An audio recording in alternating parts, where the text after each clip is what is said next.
Welcome to the College Football Bros. I am Trey Newman, and today I'll be taking a deep dive into the Utah Utes and their 2022 season. At the end of the episode, I'll be giving you a prediction on their record and my thoughts on how the season sets up for them based on their schedule. With that said, let's get into it. So, unless you're a BYU fan, how can you not like what Kyle Whittingham and the Utes have done? I have a ton of respect for them and their program. We all know, of course, they had great success in the Mountain West, and then when they moved to the Pac-12, you thought it might be too daunting, and really for the first few years, it kind of looked like it. But then, boom, since 2015, they've been one of the best teams in the conference, probably the most consistent as well.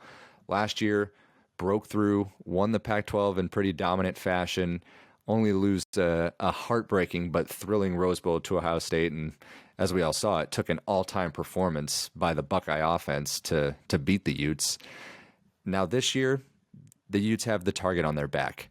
They're one of the favorites in the Pac-12. So let's break it down. Let's get into it, see what they've got this year. We all know under Kyle Whittingham, the Utes' identity has been more on the defensive side, but that's probably not the case going into this year.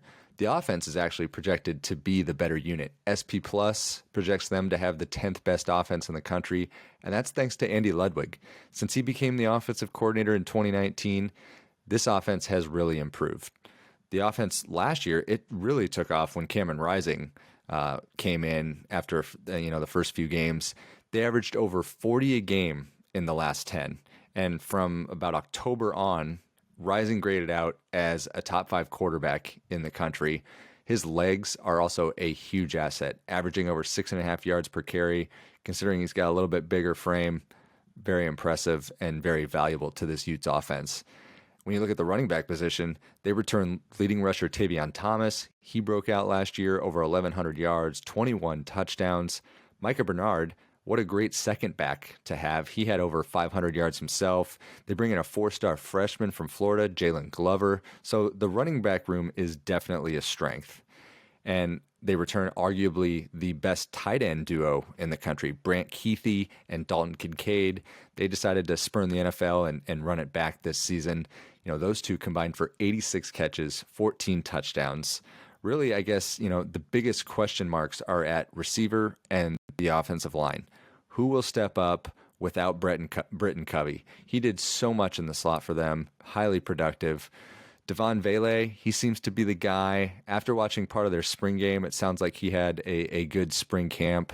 I think Ludwig, of course, should get production out of Jalen Dixon, Solomon Enos, as well as one of the best names in college football, Money Parks. So we'll see if any of those last few guys can rise up this year and really help the offense, jump up to that preseason billing that SP Plus has of them. So as I mentioned, the offensive line is a little bit of a question mark, but it's probably, a silly question as they constantly block well year in and year out. They were 4th in the nation in pass protection last year, so I'm not overly concerned. But when you look at it, they returned 3 starters. They're going to have to do a little bit of shuffling. Braden Daniels, he should be great, but he's most likely switching to left tackle, so that's something to keep an eye on there. Jaron Kump, he missed most of last year due to injury, so hopefully he gets back in the fold fine this year. But overall, top to bottom, this offense should be fun to watch, and really it should rival USC and UCLA for the best in the conference. So that's the offensive side. And on defense, surprisingly, that's the wild card this year. And like I said before, it's always been their calling card. They lose about half of the starters. The biggest loss, of course, is Devin Lloyd at linebacker. He was such a stud, highly productive, always around the ball.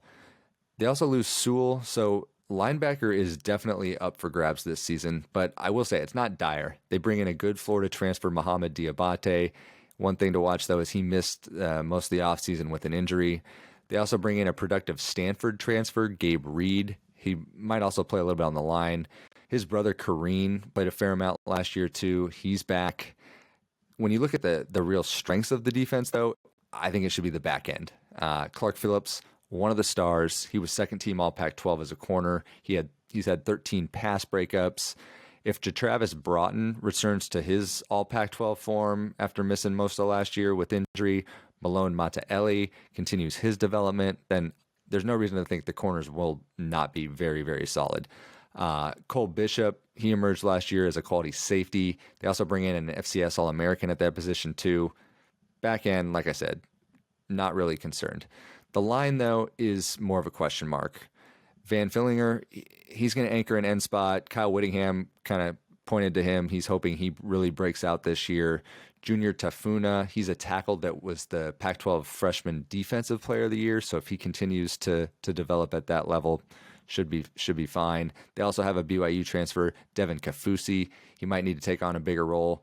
So those top guys, good, but I guess the concern is more the depth. That's going to be something to kind of watch with this unit this year. So now let's take a look at their schedule. It isn't the easiest, but they certainly can navigate it. We're probably going to learn a lot about the Utes in game one. Traveling to the Swamp, they take on Florida in the Urban Meyer Bowl. Of course, him coaching at Florida and Utah. So it's a very tough opening game, down to the humidity, cross country. Currently, they're under a field goal favorite, so pretty much a toss-up. In the non-conference as well, they get a rematch against San Diego State. They lost to them last year, but I like the Utes this year. I don't think the Aztec offense can keep pace with the Utes. In conference, they get USC and Salt Lake, but arguably their two toughest games are on the road against UCLA and Oregon. That UCLA game could be a shootout with two of the best offenses out there. Overall, 4 home games, 5 road games in conference. So not the easiest path, but their roster is certainly experienced enough and obviously talented enough to thrive. So as far as a prediction, I'm predicting them to be in the Pac-12 title, win the Pac-12, but they might have a couple losses. Looking at the FanDuel preseason lines, there's tight spread toss-up games now against Florida, UCLA, USC, Oregon. Even a sneaky game at Washington State on a Thursday night won't be too easy. So I see something like a 9-3 record. Maybe if they win that Florida opener, could get to 10. The betting market's around 9, so I'm obviously right in line with them. So that's it for the Utes and this episode of the College Football Bros. Please let me know your comments down below on how you think the Utes will fare this year. Check out our podcast and this channel all season long. We'll be previewing the conferences. We have weekly episodes during the season as we cover college football in what I like to think is a unique and entertaining way with my two brothers. So thanks for watching and see you next time. You've been watching the College Football Bros. Be sure to subscribe here on YouTube and in your podcast app for college football content all year round. For bonus episodes and access to our Discord chat, join our Patreon at patreon.com/collegefootballbros. Thanks for watching.